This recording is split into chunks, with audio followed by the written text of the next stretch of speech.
नागपुर शिक्षक भर्ती घोटाले में पुलिस ने बड़ी गिरफ्तारी करते हुए संस्था प्रबंधक ओमकार अंजीकर को हिरासत में लिया है। आरोपी पर 30 शिक्षकों के लिए फर्जी शालात आईडी बनवाने का आरोप है। गिरफ्तारी के बाद पुलिस 27 जून तक पीसीआर रिमांड हासिल किया है। अब इससे पूरे नेटवर्क की परतें खुलने के आसार हैं।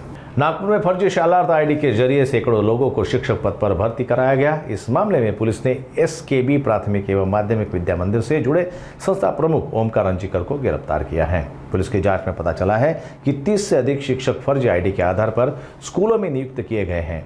गिरफ्तारी के बाद अदालत ने ओमकार अंजीकर को 27 जून तक पुलिस हिरासत में रवाना किया, जिसके बाद पूछताछ में मामले में और भी नामों का खुलासा होने की उम्मीद है। अब तक की जांच में यह भी सामने आया है कि 36 से अधिक शैक्षणिक संस्थानों के करीब 600 शिक्षक फर्जी दस्तावेजों के आधार पर कार्यरत है।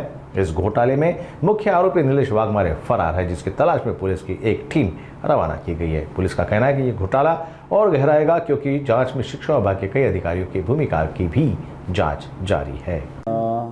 त्यांचे जे 3 स्कूल आहेत संस्थेचे, त्याच्या अंतर्गत जवळपास 30 शिक्षकांचे शालार्थ आयडी या ठिकाणी बोगस तयार केल्याचं जे प्राथमिकदृष्ट्या आम्हाला तपासात निष्पन्न झालं होतं।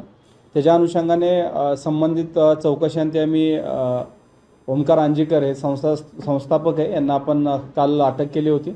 काल त्यांचा पीसीआर रिमांडमध्ये आपल्याला त्यांचा 27 पर्यंत पीसीआरही मिळाला आहे आणि त्याच्या अनुषंगाने संबंधित शिक्षक, संबंधित शाळा आणि जे संबंधित आरोपी आहेत त्याची इन्क्वायरी सुरू आहे आणि त्या अनुषंगानेच आम्ही तपास घेत आहोत की हे सर्व जे शालार्थ आयडी कोणाच्या माध्यमातून केले आणि कोणते त्यावेळेस शिक्षणाधिकारी असतील, डेप्युटी डायरेक्टर त्यावेळेस त्या ठिकाणी होते, संबंधित वेतन पडताळणी अधीक्षक त्या ठिकाणी होते, यांच्या मार्फतीने जर हा व्यवहार झालेला असेल त्याच्या अनुषंगाने आम्ही चौकशी करत आहोत आणि त्याच्यामध्ये काही इतर बाबी आढळल्या तर निश्चितच यामध्ये सुद्धा आरोपींची संख्या वाढू शकते। याच्यामध्ये ज्या शिक्षकांचे जे शालार्थ आयडी बनले 681 आणि हे जे 681 शिक्षक हे 36 शैक्षणिक संस्थेमधले आहेत, त्यामुळे निश्चित याच्यामध्ये आरोपींची संख्या वाढेल।